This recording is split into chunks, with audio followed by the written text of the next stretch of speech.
Hello students, welcome to my YouTube channel. आज के lecture में हम लोग डिस्कस करने वाले हैं राइट टू प्रॉपर्टी का कॉन्स्टिट्यूशनल स्टेटस क्या है।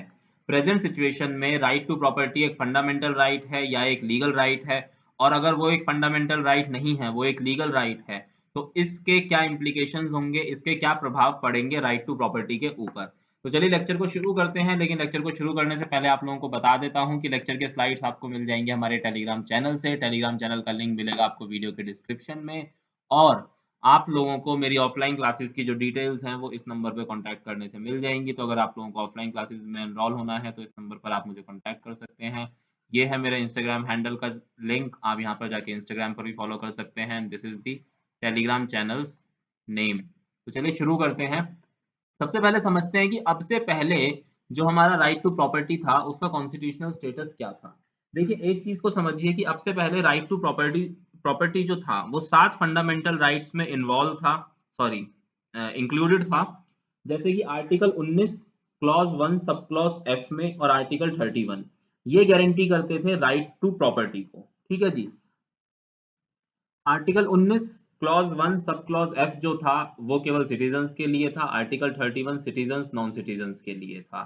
लेकिन आगे जाके 44th अमेंडमेंट जो है वो इन दोनों आर्टिकल्स के इन दोनों प्रोविजंस को रिपील कर देगी। इन दोनों प्रोविजंस को खत्म करके सिर्फ एक आर्टिकल 300 ए पार्ट 12 में आर्टिकल 300 ए डाला जाएगा, जिसका टाइटल है राइट टू प्रॉपर्टी। ठीक है, और इसे एक लीगल राइट बना दिया जाएगा। तो मैं फर्दर स्लाइड्स में आप लोगों को बताऊंगा कि लीगल राइट से फंडामेंटल राइट किस तरीके से डिफरेंट हो जाएगा। तो देखिए, आर्टिकल 19 एक एफ जो था वो क्या कहता था, guaranteed to every citizen right to acquire hold and dispose property. इसका मतलब क्या है, वो प्रॉपर्टी एक्वायर कर सकता है, प्रॉपर्टी को अर्जित कर सकता है, उसे अपने पास रख सकता है और उसे डिस्पोज भी कर सकता है, यानी उसे बेच सकता है या किसी को दान भी दे सकता है। Article 31 on the other hand guaranteed to every person whether citizen और नॉट। ठीक है, right against deprivation of his property. इसका मतलब कि कोई उसकी प्रॉपर्टी उससे नहीं छीन सकता है, कोई उसको उसकी प्रॉपर्टी से डिप्राइव नहीं कर सकता है। दूसरा, ये जो राइट्स थे, आर्टिकल 31 जो था वो स्टेट को प्रॉपर्टी एक्वायर या रिक्विजिट करने के लिए, मतलब एक्वायर करने के लिए, रिक्विजिशन के लिए, या तो प्रॉपर्टी स्टेट जो है वो अर्जित कर सकती है या डिमांड कर सकती है, मांग कर सकती है। ठीक है, अलाउ करता था, लेकिन सिर्फ दो कंडीशंस में। पहली ये कि वो प्रॉपर्टी आप किसी पब्लिक पर्पस के लिए, किसी पब्लिक यूज के लिए ले रहे हो, मतलब आपको सपोज कीजिए कोई गवर्नमेंट हॉस्पिटल बनाना है, ठीक है, या आपको किसी तरीके का कोई कल्चरल पार्क बनाना है, कोई अम्यूजमेंट पार्क बनाना है गवर्नमेंट की तरफ से, ऐसे पर्पस के लिए आप ले रहे हो। दूसरा, it should provide payment of compensation. ठीक है, आपको मुआवजा देना पड़ेगा, उसके अगेंस्ट में मुआवजा देना आपके लिए जरूरी होगा, आपको मुआवजा पे करना होगा। ठीक है जी, आगे क्या हुआ। देखिए, जब से हमारा कॉन्स्टिट्यूशन बना, राइट टू प्रॉपर्टी जो था वो हमेशा एक कंट्रोवर्शियल टॉपिक बना रहा, और सुप्रीम कोर्ट और पार्लियामेंट के बीच में हमेशा इसको लेके बहस चलती रही, क्योंकि पार्लियामेंट जो है वो राइट टू प्रॉपर्टी को कर्टेल करना चाहती थी। इसलिए वेरियस अमेंडमेंट जैसे कि पहला, चौथा, 7वां, 25वां, 39वां, 40वां और 42वां अमेंडमेंट भी लाया गया।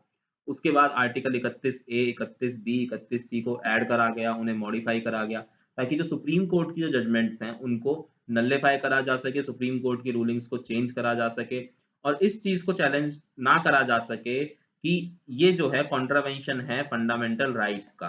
ठीक है, तो बहुत सी इस तरह की अमेंडमेंट्स करी गई, और इन अमेंडमेंट्स को करने का या इस कन्फ्रंटेशन का मुख्य कारण ये था, इसका जो मुख्य वजह थी, जो मेन वजह थी, वो ये थी कि जो कंपनसेशन देना पड़ता था ना प्रॉपर्टी एक्वायर करने पे या प्रॉपर्टी रिक्विजिट करने पे, उससे बचा जा सके। ठीक है, तो क्या क्या हो रहा था देखिए, पढ़ लेते हैं एक बार फटाफट से।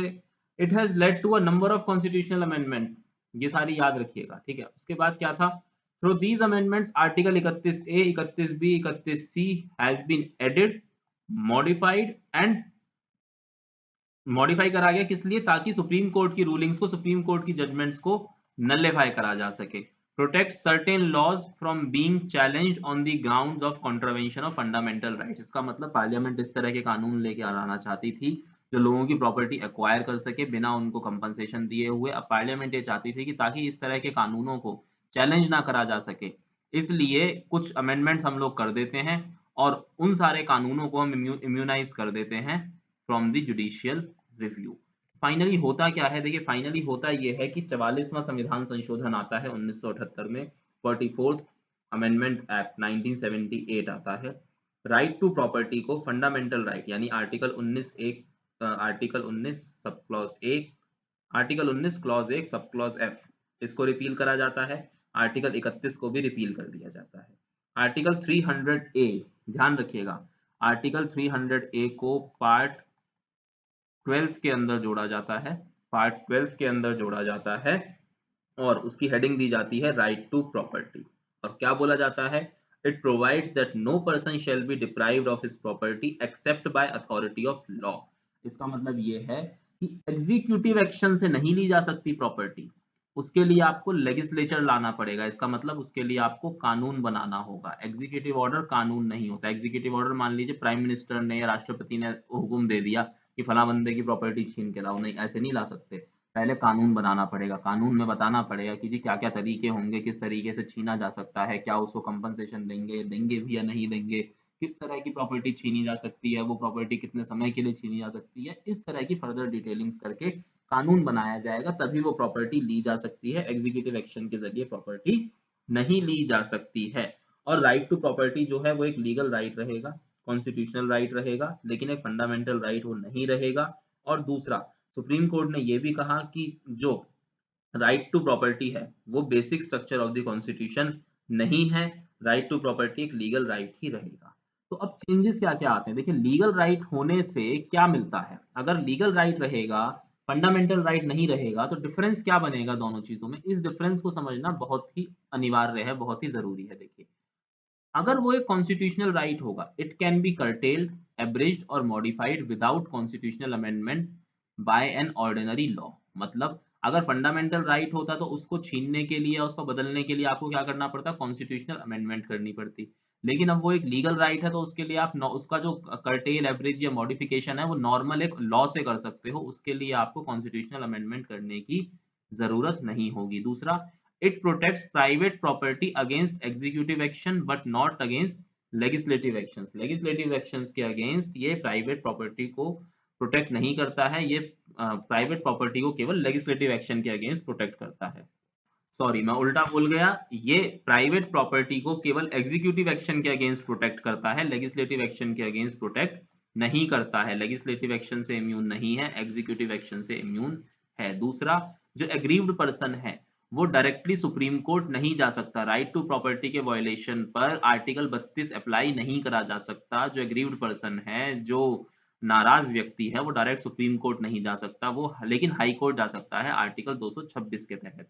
राइट टू प्रॉपर्टी के एब्रोगेशन पर या उसके एब्रिज होने पर आर्टिकल 32 अप्लाई नहीं होता है। दूसरा, ये भी कोई गारंटी नहीं है कि आपको कंपनसेशन दिया ही जाएगा, इस चीज की भी कोई गारंटी नहीं है। अच्छा, अब कंपनसेशन किन किन सूरतों में दिया जाता है, देखिए दो सूरतों में तो कंपनसेशन दिया ही जा रहा है। एक तो आर्टिकल 30, आर्टिकल 30 क्या था, अगर स्टेट किसी माइनॉरिटी एजुकेशनल इंस्टीट्यूशन की प्रॉपर्टी को एक्वायर कर लेती है।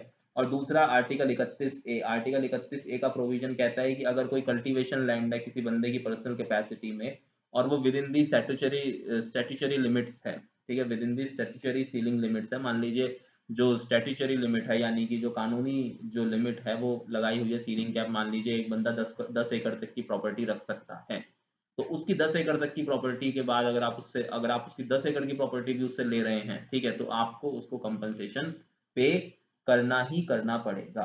दूसरा क्या था, जो पहला प्रोविजन है, जो आर्टिकल 30 वाला जो प्रोविजन है, उसको आपने ऐड करा था 44th अमेंडमेंट एक्ट से। और जो दूसरा आपका प्रोविजन है यानी आर्टिकल 31 ए वाला जो प्रोविजन है, उसको आपने ऐड करा था 17th अमेंडमेंट एक्ट 1964 से, ठीक है जी।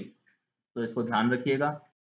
इसके अलावा आर्टिकल 31 ए, 31 बी और 31 सी जो हैं वो exceptional to the fundamental rights हैं। वो इसके बाद जो नेक्स्ट लेक्चर होगा उसमें हम लोग डिस्कस करेंगे। आई गेस ये आपको समझ में आ गया होगा। अगर इसमें कोई भी डाउट है तो आप लोग मेरे को मैसेज, कॉल या मेल कुछ भी कर सकते हैं। सब चीज़ों की डिटेल्स आपको अब तो प्रोवाइडेड हैं, पहली स्लाइड में ही आपको सारी चीज़ों की डिटेल मिल जाएंगी, कॉन्टैक्ट डिटेल्स, बाकी मेरी ईमेल आईडी है ये।